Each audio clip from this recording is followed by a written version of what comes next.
Good morning, everybody. Welcome into Coffee Break presented by Bath Fitter. Rachel V. Hill, D-Mac hanging out with you for the next hour. James Merlot also going to join us here in a little bit. But D-Mac, how was your weekend? How are you? There was some crazy games going on. It was well, yesterday was great because all the big three teams won with the Rockies, Avs, and Nuggets, so that was awesome. Got a weird game out of the Nuggets on Saturday, and it was weird because all three teams, Rachel, played both days of the weekend. Yep. Right? I mean, how often does that happen that all three teams actually play on back-to-back days? So I guess the winner of the weekend was the Avalanche, as they won both games, and they won both games kind of in a crazy similar fashion. The Rockies, I'm doing our coffee break tweets. I'm doing them. Some people get it. Some people don't. I'm not following up on it. I'm not explaining it. This is a crazy little inside joke for those that watch Coffee Break with no other explanation. It's honestly so funny. I love it. I love seeing the people, too, that are like, they get it. And then I love, honestly, even more seeing the comments of people like, what the hell are you even talking about, D-Mac? Or they're like, okay, I guess. They're just like so confused by it. But it's so funny. So please keep doing it. Yeah, no, I've got a good rhythm. I figured it out, at first it's just reminding myself to do it, there's something about it. And, listen, they made a comeback on Saturday. They fell short. They won a one-run game yesterday with really great pitching in the final three innings. So we're rolling with the Rockies. I still think they're in last place or close to last place. And, splitting with the Nationals isn't great. You got a pretty wild Nuggets game yesterday. I mean, that was insane what happened yesterday because of how much they were down and what they came back. And the Avalanche, they're just a beast. The Avs are a beast team. And if it wasn't, listen, if they're playing the Ducks with normal rest in a normal situation, they're wiping the ice with them.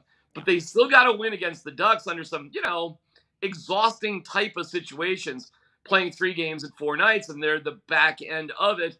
They give up 4 unanswered goals. They battle back. McKinnon wins it in overtime. I mean, the records now with McKinnon and Rantanen are through the roof. I mean, there's lots of great stuff to talk about. Okay, well, let's start with the Ducks game. Obviously, last night did not go, I think, as anyone was expecting. And I saw a few people who were like, they should be slaughtering this team. The Ducks are a horrible team. But at the end of the day, the Avs get the 5-4 win. It came down to overtime. McKinnon, like you said, just a beast. He's been fantastic. But I'm just like, everybody slow your roll. Like, if they would have lost, it would have been another thing. But they got the job done. They knew what they were needed to do. And that needs to be the end of the story. Because sometimes I think you do overlook bad teams. And unfortunately, sometimes you lose, but on the other end, you end up doing what you know how to do, and that's why you're a Stanley Cup team. Well, let's keep it straight. In the first period, the Avalanche had 2 5-on-3 opportunities and then got a power play for 4 minutes because blood was drawn on Sam Girard. So their power play opportunities, Rachel, were ridiculous. Mm-hmm. And they hit the post 3 times. 3. Clang, clang, clang goes the trolley. They were dominating things, and, that easily could have been 4-0. Easily could have been 4-0 in the first period. Instead, it was just 1-0. And then they went up 2-0. You think, hey, we're okay. But things were, listen, Pavel Francouz hadn't played in 60 days. Yeah. So, and then the Ducks got a little lucky. A puck bounced off Sam Girard's shin pad and went past Frankie. And, you turn around, and we've talked about the Ducks, Rachel, right? We said they don't have much defense, don't have much goaltending, but they got a lot of dynamic offense, and that's what they provided. So you would think the Avs are toast. And then they just hung in there. They just kept doing what they were doing. Mikko, then McKinnon. It goes to overtime. Another penalty on the Ducks. And Bednar said after the game, a sign that you're doing the right things is that you draw penalties. The other team is just hanging on for dear life. And that was the truth. 8 power plays for the Avalanche. 8. That's a season high for power play opportunities. And then Nathan McKinnon blasts home the game winner. and we all go home happy with an undefeated California road trip.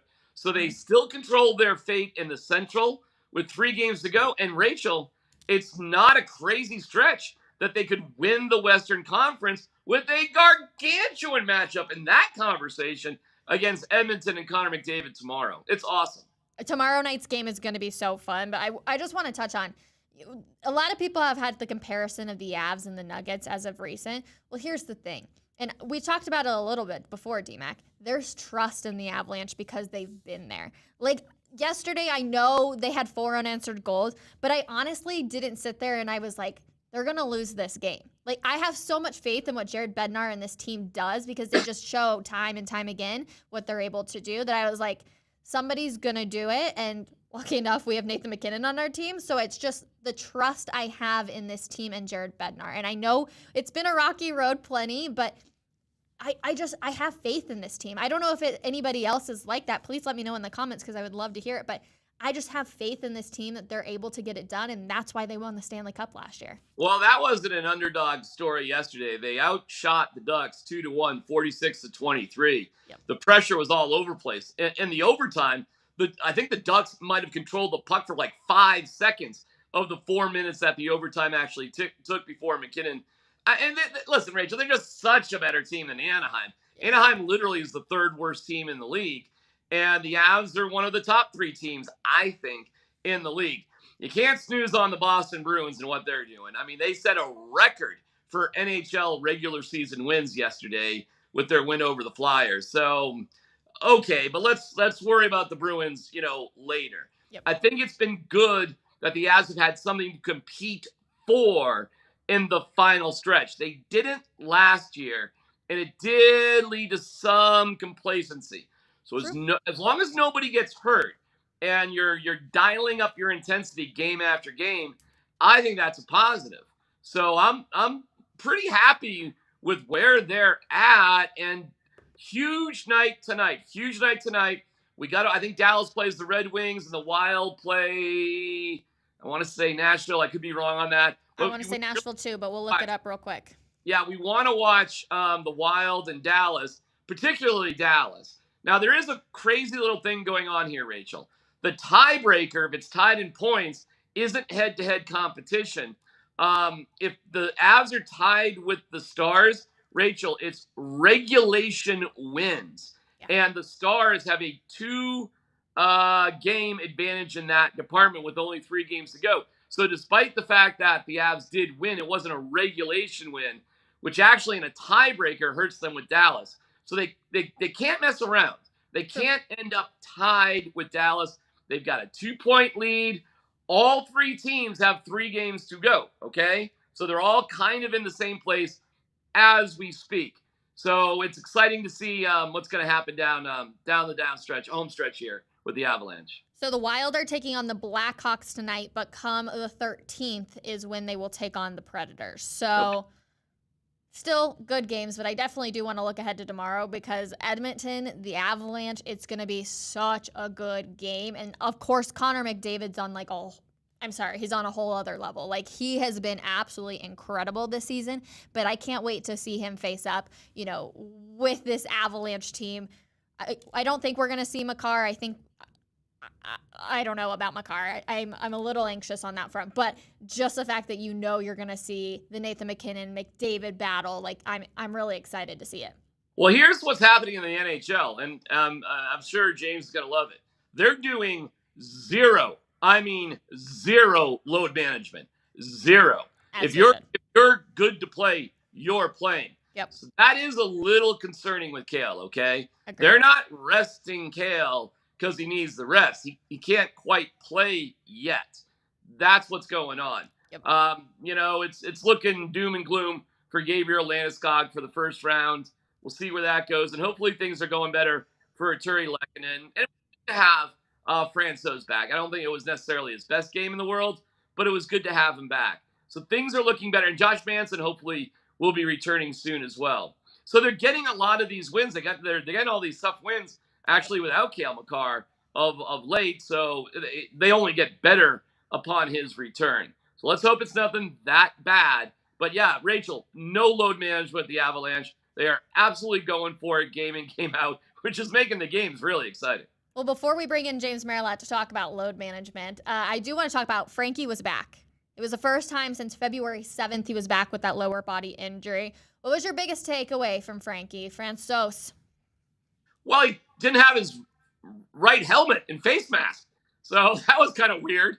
Like he was wearing this kind of like Avalanche black sort of, and it looked kind of cool. I was like, well, that's a different look. Well, it turns out he had equipment issues. So he's been out for 2 months and he couldn't get all of his equipment to work. And then he eventually got his mask back on. I don't think it's a slam dunk. Frankie's the backup quarterback in the Stanley Cup Finals. I think there's going to be some interesting conversation. However, I'll tell you this. There's no plan except to play Alexander Georgiev in the playoffs. Yeah. I mean, you get days off in the playoffs. They do actually have one more back-to-back. They do. They have Thursday and Friday, that wacky game, the Watergate game in Nashville. Yep. So I don't know. Maybe we do see Frankie one more time. We'll see what that game actually means. So I'll trust the Avalanche to make their call on the backup goaltender. But that being said, Rachel, this is all about Georgiev. He has set franchise records in a bunch of different categories. So you just got to trust that. And, I think he's a stronger goaltender than Darcy Kemper, and we go from there. All right. So last year, none of us were like, oh, Darcy. Well, I think you actually just answered my question. None of us were like super high on Darcy by any means. Earlier this season, none of us were high on Georgiev. So if you had to pick one to run with you through the Stanley Cup playoffs, are you going Georgiev? I am going Georgiev. I mean, I love Darcy. Great dude. Yeah. But statistically, he had one of the poorer performances of any goalie to actually win the Stanley Cup final. And don't forget, they really needed Frankie, because of the issue with Darcy Kemper's eye. Listen, it all worked out, so nobody's complaining. But I think a stronger goaltender is Georgiev. So that does look like a very positive postseason move by the Avalanche to go in a different direction. And that was a bigger decision than whether or not to keep Kadri, in all honesty. So bigger decision, better result. Okay, I like it. Well, we will bring in James Merilatt because, of course, we have to talk about the Denver Nuggets. And he is known on Twitter for not holding back when it comes to Michael Malone by any means. But, James, I don't want to say I was shocked to see that you were like, why the heck are the Nuggets playing against the Jazz? But I was slightly surprised to see that tweet come across your Twitter finger. So, first of all, how are you? But then hit me with this. I'm good. Listen, my issue with the Nuggets in this situation is pick a lane, right? Like, I'm anti-load management, but I'm anti-load management in January when they have something to play for and they just decide to take the night off. Here, they have nothing to play for. They don't play it all down in Phoenix. They didn't play it all last night. But, hey, let's randomly just put them on all the starters on the court in a meaningless game in Utah. Like, you're either in or you're out. Like, Michael Malone is halfway in the pool all the time, and that's my issue with it. So, plus, they came out and they played terrible to start the game. So when knocking off rust or getting confidence back after the Houston game or whatever he was trying to accomplish, I'm not sure he did. So my problem with it is, why are you half in and half out? That's a disconnect for me. But yeah, yesterday, nothing to play for. I don't care that it's Fan Appreciation Day. The only thing that could happen yesterday was bad, and that would be an injury to one of the key players. So fine, sit him down. You had nothing to gain. Had no issue with that. Well, the bench does get it done yesterday as they beat the Kings. They struggled early, but then they said, hey, we're the Denver Nuggets. Everything's going to be okay, and they took care of business. But I'm not going to lie to both of you. This team's really confusing to me as of recent because when the starters are out there, I'm expecting dominance. We don't see that, but then the bench goes out there, and they look pretty solid. They have their moments, but they're able to figure it out. So I'm like, what's going on here? Because I feel like they're all getting the same message. So why is there such a big disconnect, D-Mac? Well, I'll tell you this. For a meaningless game, that's not what they were talking about after the game. I mean, that game, I'm telling you guys, for them, that game mattered. It did. They had lost 3 games in a row. Saturday night, terrible first quarter. But then the starters who played in the second and third actually did bring them back to a lead. And then, Malone more or less took them all out with about 7 minutes to go in the fourth, and they lost the game. But So I was actually okay with how everything went in Utah. Yesterday was a kind of a weird one. I mean, the Kings were playing their top guys for a half. So, hey guys, these basketball coaches, what they're telling us is that basketball players need to get some run in. They need to get some competitive run in to, I guess, stay in condition. But I was stunned after the game, like how important it was for the Nuggets to actually win that game. And like how Malone was so disappointed on Saturday. And it really feels like, okay, this is kind of weird messaging here. Like we needed a rah-rah moment going into the postseason when we had already wrapped up the first seed. And Malone said why specifically.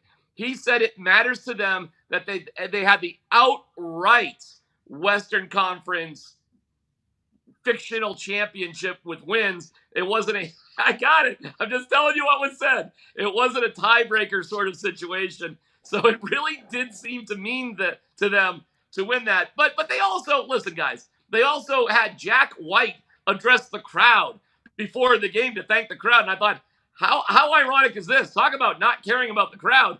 We're going to put a guy out there in an Australian accent that you guys probably don't even know is on the team. And he's going to say thank you to the fans. It's like you're on Survivor and you drew the short stick and you had to go to tribal council. But then Jack White turns out to be the defensive player of the game with 9 rebounds in 15 minutes and actually played pretty well. So there's been some crazy mixed messaging with the Nuggets over the past few games. They haven't played a good basketball game with Nikola Jokic in the lineup since March 25th when they beat the Bucks. Yeah, they beat the Sixers 2 nights later, but no Embiid, no Harden. That was the Sixers JV team. It's been 16 days since this team played a game where we were like, you know what? That was impressive. That was well done.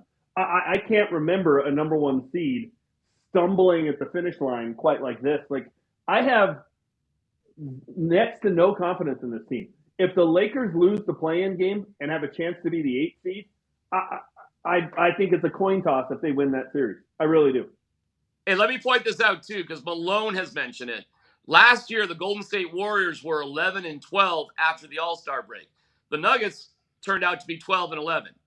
However, go back and look at the Warriors. They won their last 5 games in a row to end the season. The Nuggets, I mean, they did win yesterday, so good for them, but they won 2 out of 5 games. They won 2 out of 5, where the Warriors won all 5 going into the playoffs. So listen, I'm not gonna lie. I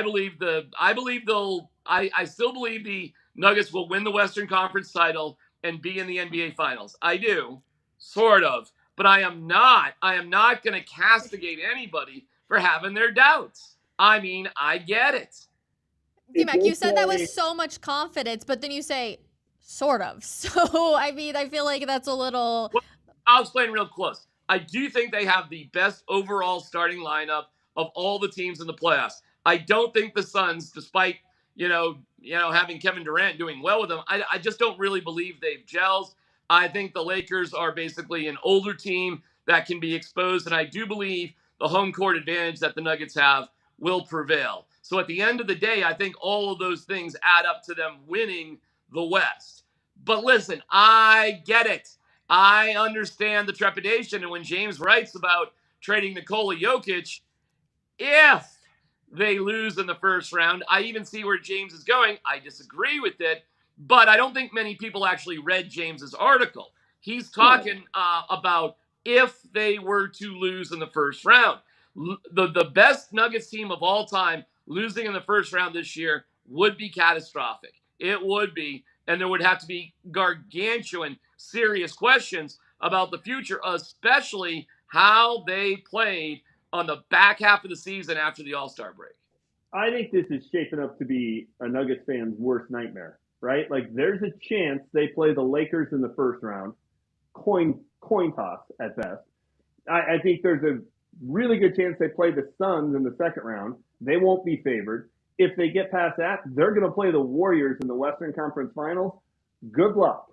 Good luck. It looked like when we were all down, Rachel, when you and I were in Phoenix for the Super Bowl, we were all talking about it. It looked like if the path was clear sailing and the Durant trade happens, the Suns become a different team. all of a sudden the Warriors are healthy and back and ready to go for the playoffs. We saw what that meant last year, another ring for them. And then all of a sudden you look at the Lakers, who I think are 8-2 in their last 10 games, and LeBron is back healthy and they're clicking and firing all cylinders. Meanwhile, the Nuggets could not. I mean, the wheels are just flying off like duck for the lug nuts that are careening off I-25 as this team heads into the playoffs.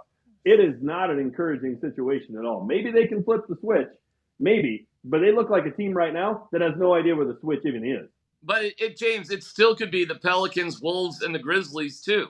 I mean, we'll see how all of this plays out. It makes a very exciting week with this play-in tournament, and the Nuggets won't even know who they play on Sunday until Friday. So I get it. I get your trepidation. I'm just not as bothered by you as it. And trading Jokic, I mean, even if they were to lose in the first round, come on. Hear me out, right? Like, who's the number one guy the Broncos should trade and maximize his value? You tell us all the time. Patrick Surtain. Right. He's the best player on their team because you can get the most for him. If this team loses again in the first round, which means their last 3 playoff appearances, they got swept by the Suns, lost last year in the first round in 5, lost this year in the first round in how many, right? They're out of excuses. Everybody's healthy. Everybody's back. Like, what is the formula then? What is the team you have to put around Nikola Jokic for him to win? That would become the question. And I think because you can't attract free agents to Denver, it's easier to package your most valuable asset, go get something big, something splashy, and try and rebuild that way. So listen, if the Thunder want to give me their 3 young stars, a 24-year-old who's the 4th leading scorer in the league, a 20-year-old who's a 16, 9, and 6 guy, and Holmgren who never played this year, sign me up. I'd make that deal in a heartbeat. But only if they lose in the first round, correct? You're not sending Jokic out the door right now. If they lose to the Suns in 7 in the second round, no, I don't blow it up. Okay. I change the coach. Because something has to change. You have to, and that would be the obvious first thing to do anyway. Because I think, following the old scientific method, you should change one variable at a time. Mm-hmm. And I think everybody would want to see, well, what does this core look like with a competent coach? I think everybody would want to see that. But I think everything should be on the table. Doesn't mean you do it, but I also don't think it's prudent. I don't think it's responsible to say, we won't even answer the phone if somebody calls about Jokic. Really, if the Bucks call and offer you Giannis, you're not taking it, or the Sixers offer you Embiid, come on. Let's be realistic. So the phone is getting picked up if I'm Calvin Booth. Real quick, D-Mac, James did kind of checkmate you with saying you're talking all the time about trading Pat Surtain, seeing what you can get for him, improving this team. So I'm curious your response to it.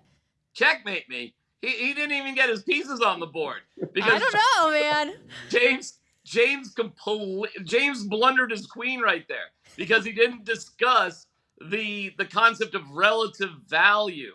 When you talk about trading Patrick Surtain, he plays cornerback, arguably the 5th most important position on the field. I use the case of Jalen Ramsey in diminishing returns, as Ramsey's been traded again. So get the most out of Patrick Surtain, your window is very small and you're a developing team. But relative value tells you the most important position on the team is quarterback, not cornerback. The relative value position of Nikola Jokic is like quarterback plus. I mean, it's beyond that. So there's a huge difference between sacrificing your queen, if we're using a chess analogy like James, and scrabbling around with your knights and your bishops, and then using your best piece to try to win a championship. Checkmate me. Are you kidding me? I was just being polite in my silence. If a quarterback lost 3 straight years in the playoffs in embarrassing fashion, the answer would not be, let's continue to build around that guy. Oh, yeah? It would be, hey, if somebody's willing to give up the farm for that guy, they can have him. In other words, you would be Seattle trading away Russell Wilson. That's what the Nuggets will be doing here. Because we saw in Houston, that's the wrong. Like when he's over the hill, and it ain't pretty. Because Jokic isn't over the hill. He's not like Russell Wilson. It would be more similar. No, it would be more similar to trading Josh Allen because he hasn't had the playoff success. Do you think there's any world where the Bills are considering trading Josh Allen? I mean, do you know what the Bills would get for Josh Allen? It would be a joke. It'd be multiple first-round picks, pass rushers galore, second. He would get more Well, than Russell Wilson. if he gets bounced in the first round multiple times and doesn't get to finish one of the games because he throws a punch, I'll bet there'll be a lot of people in Buffalo who want to trade him. I bet you there won't, James. I bet you there won't. Well, but the general manager would be smart to answer the phone.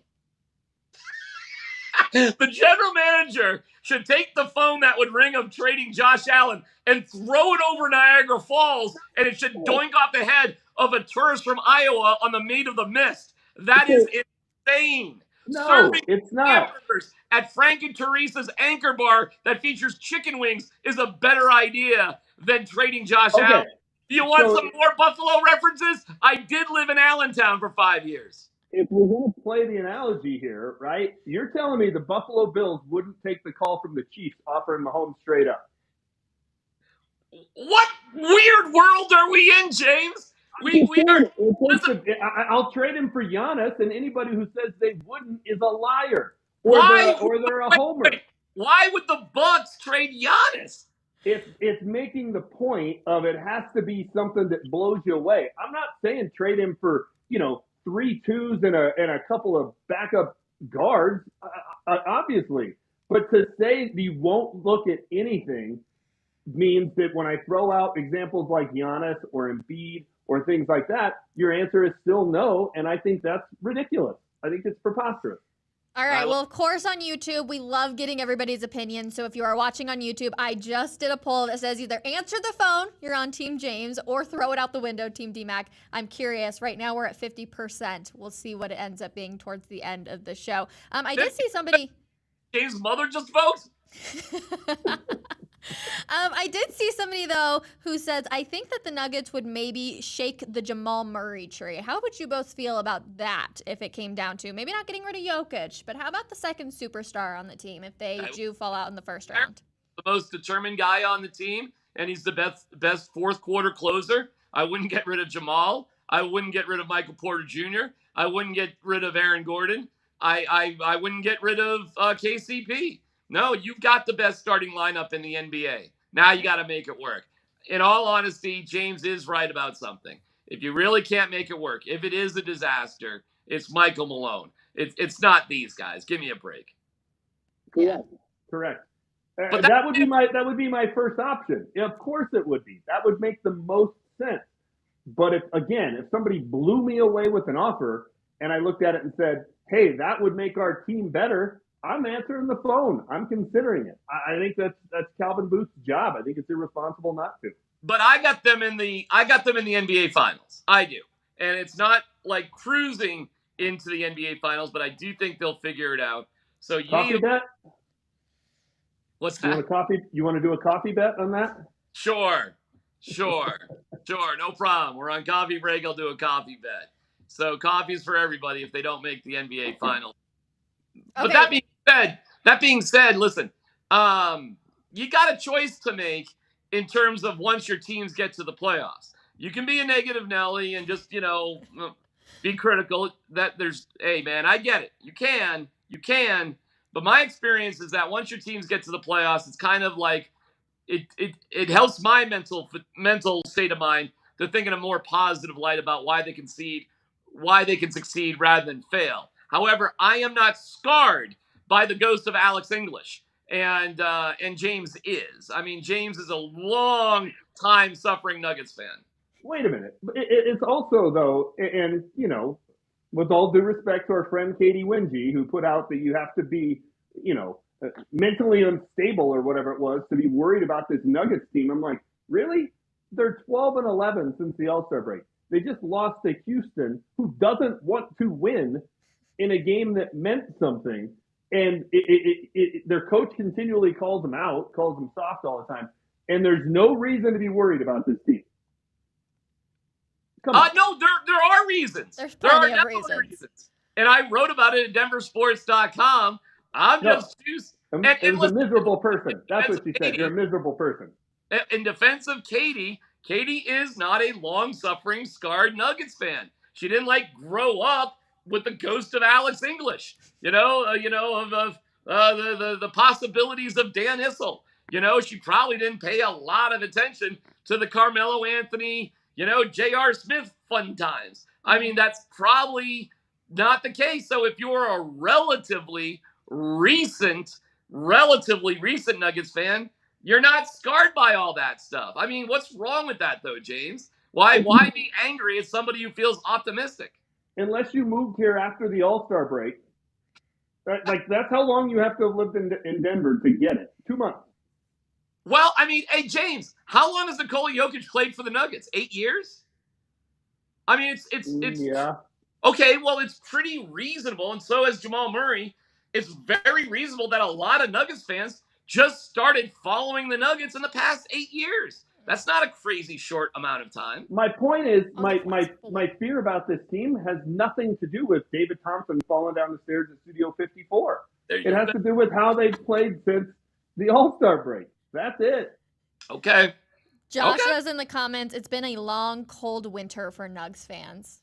I feel that. I remember the very much irrelevant days for the Nuggets fans. But I feel like for most people, and I guess maybe I'll ask both of you, out of the last 4 years is when they really felt like they became super relevant.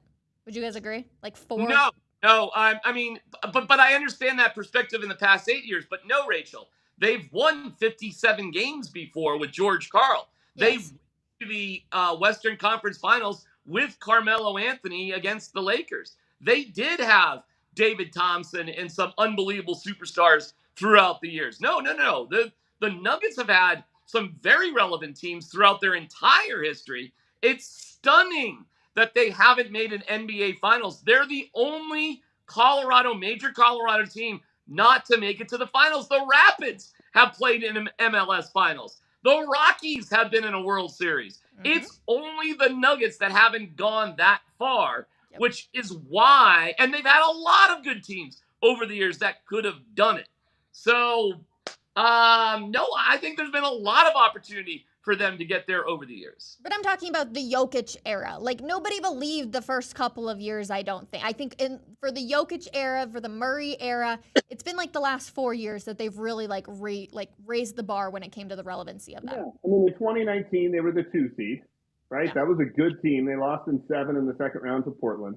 The next year was the bubble. They went to the Western Conference Finals in the bubble. Yep. And then they've had injuries, right? Prior to the 21 playoffs, it was when Jamal went down in April. So the last 2 years have been, oh man, what could have been? Well, here you are, right? You're number 1, you're healthy.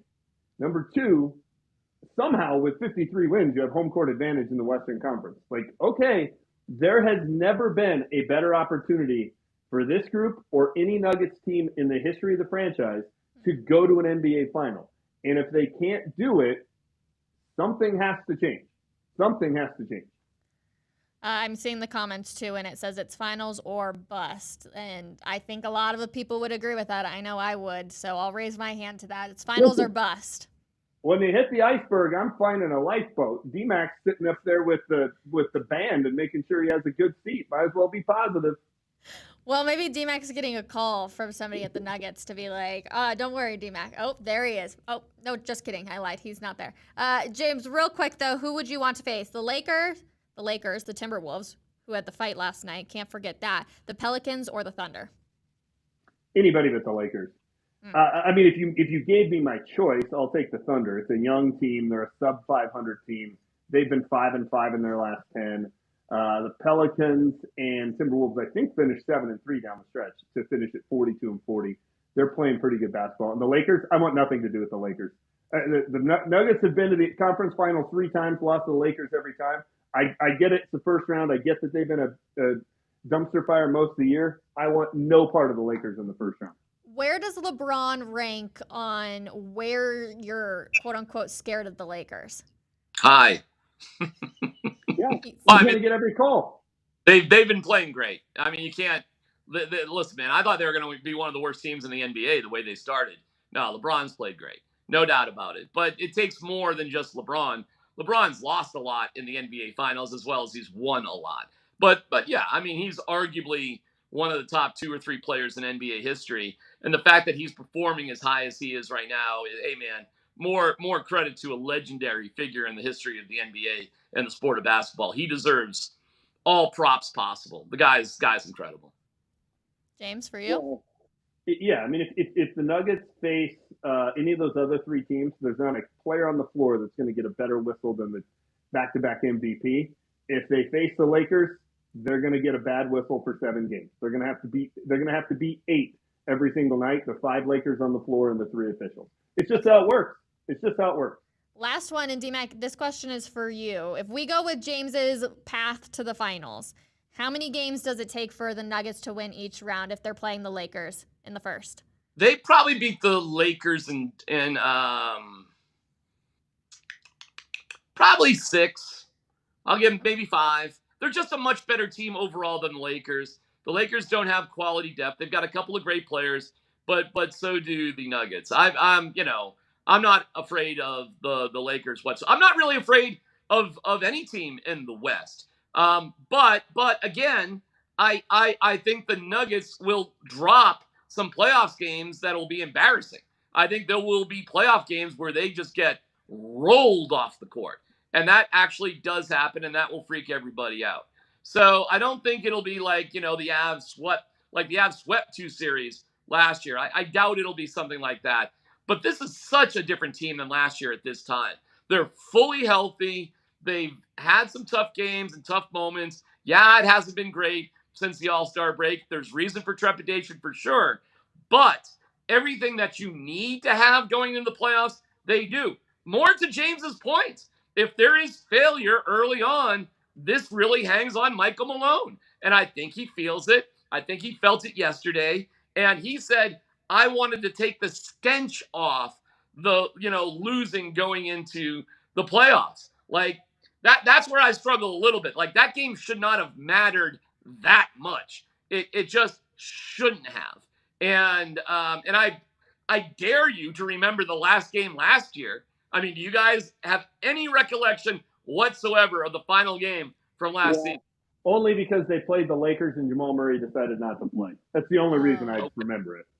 Well, I mean, otherwise I wouldn't have. And that particular game, Marcus Howard 0-0 was this year's Jack White. I mean, he never played. I think he led the team in scoring with over 25 points. And Mac McClung was the hero for the Lakers in overtime as the Nuggets blew a late lead with like Davon Reed on the court. It was like that, so that game meant nothing. I remember after that game was over, they were just whatever. We really don't care because they were exhausted. And in the playoffs, it was to beat Golden State 1 game. That's where Michael Malone said, "Oof, at least we didn't get swept." And I was like, "Wow, really? That's it, huh? We've worked all this year." But that was the truth. Everybody was telling Jamal to not play. Everybody. Klay Thompson, Nikola Jokic. Management wanted him to play, but he was getting advice from everybody else to not play. They weren't serious about the playoffs last year. They are this year. So I'm hoping that's the biggest difference. Well, first of all, if your opponent tells you not to play, you might want to take that with a grain of salt. Fair point. I mean, come on. Fair point. I think he told them not to play before the series were lined up, but fair. That's a really good one. Don't play Sunday, Patrick. I'm sure Russ will be sending that message to the Chiefs sometime this year. Don't play. I wouldn't play. Why bother? Yeah, that's funny. Oh my gosh, that was really good. Yeah, I'll give that one to you, James. And of course, we're going to keep talking Nuggets all week long as we lead up to Sunday for Game 1 of the playoffs. So definitely stay tuned in denversports.com. We keep you updated on everything you need to know over there as well. But let's talk about Russell Wilson, because poor Russell Wilson, and I very, very, very rarely say that, but holy smokes, did he get hit a lot of times last year. 55 sacks, which is a franchise record. You got to feel bad for him a little bit, especially because you know that he wasn't in the best of shape. But there you see 55 sacks. Craig Morton in 1981 had 54. He comes in at number 2. But that doesn't include the quarterback hits or the hurries or anything of that nature. So they obviously beef up the offensive line, thank goodness. But how are you guys feeling now? Because we've all seen the pictures of him with his guns. Just the athletic ability when it comes to Russell Wilson. Hopefully we don't see a number like that next year, James. I don't think we'll see a number anywhere near that. For 2 reasons. One, I think their offensive line has been upgraded. So unless there's just a, rash of injuries again, Garrett Bowles didn't play most of the year. Dalton Reiser's been replaced. Quinn Minor's missed a ton of time. And then the revolving door at right tackle, hopefully, has been at least somewhat fixed. And Russ looks like he's in better shape, and he moved around better at the end of the last season. So I think he'll be fine. It's staggering, though, to beat Craig Morton's record, because Craig Morton was a statue in 1977. Like, he was a frozen statue who couldn't move by 1981. And so to beat that record is remarkable. James is right about a bunch of different things there. The offensive line is better, and they're just gonna run the offense much differently. Frankly, they're designing an offense where Jarrett Stidham could succeed, and if Jarrett Stidham theoretically could succeed, so should a slam dunk Hall of Fame quarterback who's in much better shape. So I think they're going to give Russ a lot less to think about. I think Sean Payton's made some significant improvements already, and he set the tone of what to expect. He will address the team collectively for the first time this week, and we've seen a different approach. The Broncos are flying under the radar. They're not at these Nuggets and Avalanche games yet. Maybe they will for the playoffs. They're very quiet in terms of the rah-rah spirit. They did not do general media for the new free agents. That is a first in the organization's history that they wouldn't roll out some sort of media campaign for that. They are low. They are flying under the radar here, guys. So I think that's good. It's not great for us, for what we do, but in terms of what the team's doing, I think it sets the right tone. It's clear as a bell about Jake Heaps and, Tuesday meetings and all. That's all gone. That's all gone. And Sean Payton is getting rid of, eschewing the whole minicamp concept for more training, specifically because that's what he's been advised by his new sports and science guy that says, well, this is a better way to amp up. So all these things seem to make more sense. And then you take in the overall belief in the intolerable incompetence of Nathaniel Hackett. And so, you should really, it's kind of like the Nuggets. There are no more excuses, right, for Russell Wilson. You actually couldn't think of an excuse for Russell Wilson now. So okay. I'm not rooting against Russell Wilson. He's definitely not my guy. Definitely not. But I'm not pulling against him, and I want the Broncos to succeed. They're set up that not only could he succeed, like any competent quarterback could succeed. Did we all see where Sean Payton was this weekend? Cabo, baby. Get that vacation in, yeah? I got no issues with that. Have fun in the sun. I'm jealous, but he wasn't by the pool looking at the playbook, D-Mac, so. God, enough of that crap. Let's let that garbage go. And the only thing we've seen from Russell Wilson through other people for the most part is just to see that he's in good shape. And I'm actually okay with that. That's fine. It's very low-key, humble brags, all right? You can save me the slow motion, black and white photos of you lifting weights, all right? I can go down to 24-hour fitness and film some, gym head that's going to look impressive in black and white and slow motion. Hell, I would probably look impressive in black and white and slow motion if we, just don't measure the exact weights, okay? But put some chains around my neck, run around a couple of cones. Anybody can look great in black and white and slow motion. So I'm glad we're not seeing any of that crap, and I hope we don't see any of that crap. We don't need to. James, I think that should be your coffee bet with D-Mac about the Nuggets, that D-Mac has to recreate those photos of Russell Wilson. Oh, now we're talking. Black and white, slow motion, workout, hype videos from D-Mac if the Nuggets don't go to the NBA Finals. And when they get to the NBA Finals, they will not have home court advantage because they decided to punt on basically the last 23 games of the season. But, okay. Listen, man, anybody would look good in black and white slow motion workout videos. So asking me to do it is no big deal. Literally anybody would look good. Do you know how many yoked up guys are at your local gym a mile?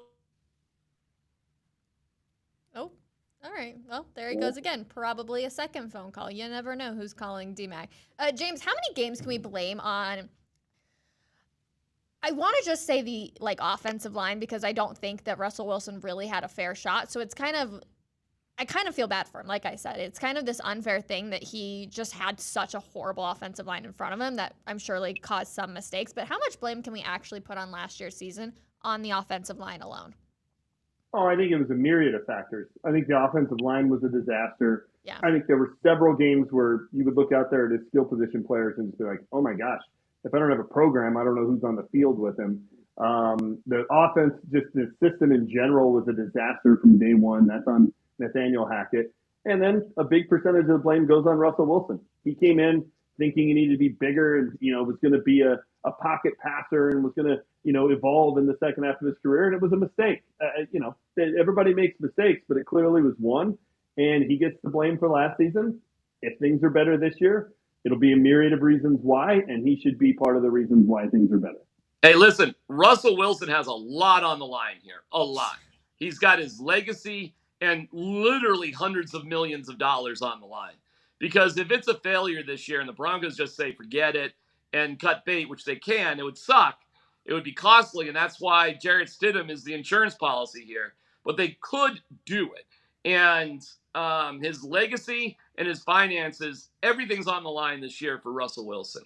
So plenty of inspiration, plenty of motivation, and we shall see. But from what I hear from everybody else, and because there's no excuses, guys, this is it.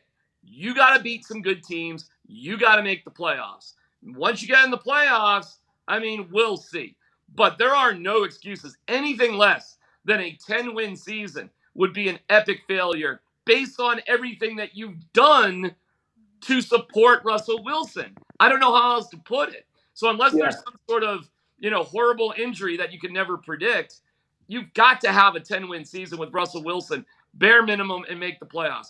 Once you're in the playoffs, I don't know. I still don't think you have a shot because you're going against Josh Allen, maybe Lamar Jackson, Trevor Lawrence, Joe Burrow. Other really amazing quarterbacks that don't need these kind of pep talks.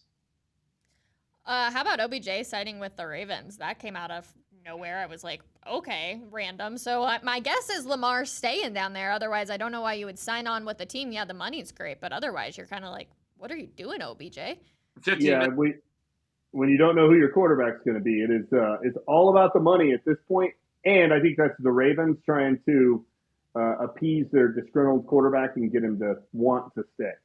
Yeah, I think that probably is the motivation by the Ravens. For OBJ, it's simply about the money. It's always been about the money with OBJ. Why would we expect anything different? I don't think the guy really, cares all that much if he wins or loses. That's not going on. He was trying to get cash. And that's good cash for a player his age who's coming off a catastrophic sort of injury. So, hey, man, good for him. That's way to go. But I don't think this does anything to, persuade Lamar Jackson. Frankly, Lamar Jackson doesn't really have much ground to stand on. He's been tagged. The rights belong to the Ravens. That's a wrap, Jack. There's nothing else you can do. You can just sit out, I guess, and forfeit your money. But there's collusion going on with the NFL owners. That is clear as a bell. They're not going to sink the overall golden goose just for one player. If they were, we would have another team stepping up. It's Jimmy Truckstop Haslam that has kind of upset the ownership apple cart. There's always one, and Jim Haslam with the Browns is that one. Other than that, these guys are sticking together. They're thick as thieves, and they're conspiring against Lamar Jackson, so they has no choice but to go back and play for the Ravens.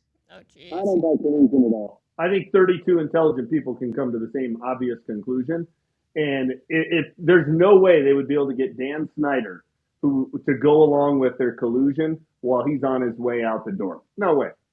I just don't buy it. D-Mac? Well, James is wrong. Well, listen, we got a different opinion.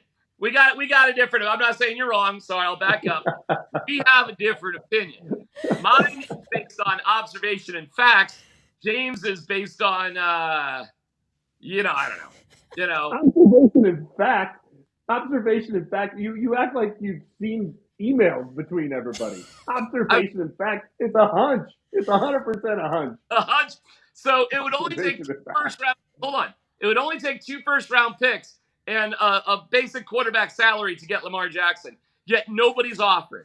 Nobody's biting on that. When the value of Russell Wilson was 2 firsts, 2 seconds, 3 quality players. We can't get 2 firsts for Lamar Jackson. And that's Well, that worked out terrible for the Broncos. It worked out terrible for the Browns to give a fully guaranteed contract. So let's see. We're only talking about 8 teams that are desperate enough for a quarterback that would be interested in it.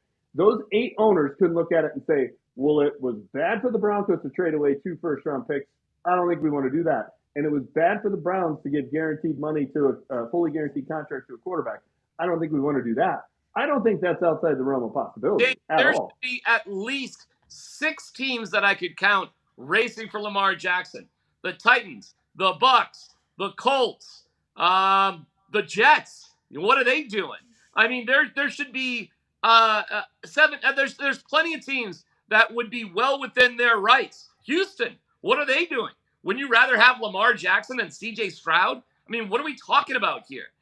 There's something going on, James. There's something going on. I'm glad you trust billionaire owners. I'm glad you trust them. I don't. Okay. All right. I just think it's not a fact that you think that's what's happening. It's not a fact and evidence. An opinion. 2 opinions for sure. This can also be an Mine's opinion. an opinion. Mine's an opinion too, based on my own facts.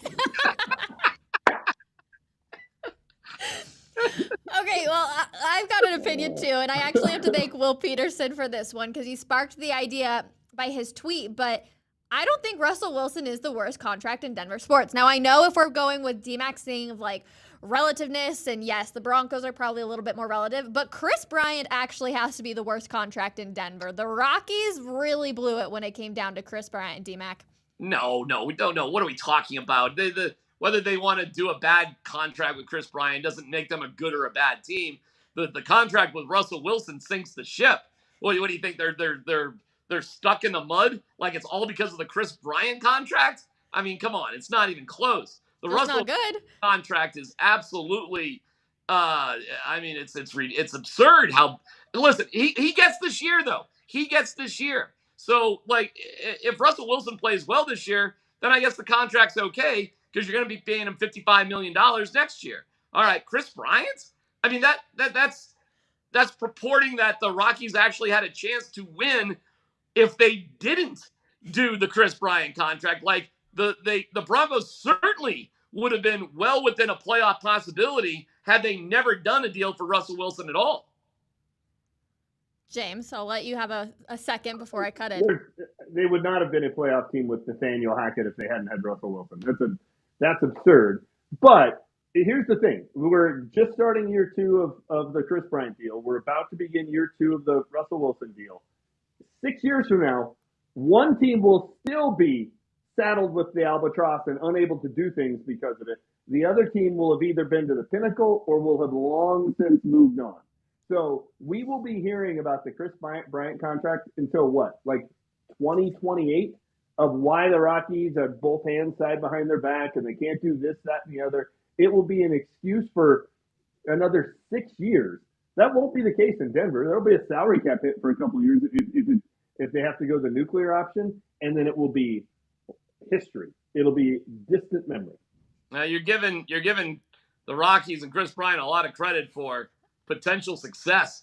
I guess I look at it as a little bit more cynically because the problem with the Rockies forever has always been pitching and depth in pitching. And if you want to look at a problem, look at their minor league system. You hire Chris Bryant because you want to put some fannies in seats and generate a little excitement at Coors Field to go with your $18 margaritas on the rooftop. I mean, I don't know what to say, but it's not it doesn't stop them from succeeding, nor does it keep them failing. It's just sort of neutral territory with Chris Bryant. What can I tell you? The problem with the Rockies, the ultimate problem with the Rockies is depth in pitching. The end. You got to have some good players, and it's baseball. That's the going rate to pay good players in baseball. So do you want good players or not? Or do you want just a bunch of prospects top to bottom? And maybe it doesn't even matter if you don't have the right depth of pitching. But I'll give you something good. I know the Rockies stink, but they got 3 shutout innings. Boom, boom, boom from Ahmet, from Lawrence, and from Pierce Johnson. And that was cool. I mean, that was a 1-run game. I get it. It's against a lousy team. But you got a 1-run game, and you can stop a team in the 7th, 8th, and 9th with those pitchers. I mean, I'll give you a little encouragement there. Good job. I'll take the wins when we get them. And that had nothing to do with Chris Bryant yesterday. That's about quality, depth, and pitching. Okay, well, I know. On Saturday, if Chris Bryant is there. It is cool, though. Tonight, you can go to Coors Field and see the 2 highest paid Rockies. They're on different teams, but you can see both of them. You can. Let's go. Special. Hey, everybody should get down to Coors to boo Nolan Arenado. Get down there and boo him. Hey, man, he's the one that hit the eject button. He's the one that didn't want to, work hard. He's the one that took the coward's way out, okay? I mean, I get it. The Rockies aren't perfect either. I get it. But it was Nolan Arenado who signed the contract that he wanted to go back on. So I like Nolan overall, but he took the coward's way out, my man. All right? So I have no clue why anybody would cheer Nolan Arenado. Well, Jake's in here now. Sorry, James. But real quick, who are we rolling with tonight? Are we all taking the Cardinals? Raise your hand if you're taking the Cardinals. Well, yeah, of course. All right. I'm with you all. I'm taking the Cardinals, too. I guess, does Nolan hit a homer inside his old stadium? Yes or no? Sure. Why not? Good for Nolan. Good for Nolan. The greatest third baseman of all time. Just ask him. I mean, there's been a lot of runs at Coors Field. Sure. Yes. Nolan does awesome. Big deal. Go Nolan Arenado. All right, that is going to do it for today's episode of Coffee Break. Of course, huge shout out to James Marilat, DMAC, to you, Jake, for popping in for the last few seconds, and to everybody else in the comments. As always, we appreciate hanging out with you every single day. We'll be back tomorrow morning, 10:30 a.m. for another episode of Coffee Break. Peace out, everybody. Have a great Monday. Bye.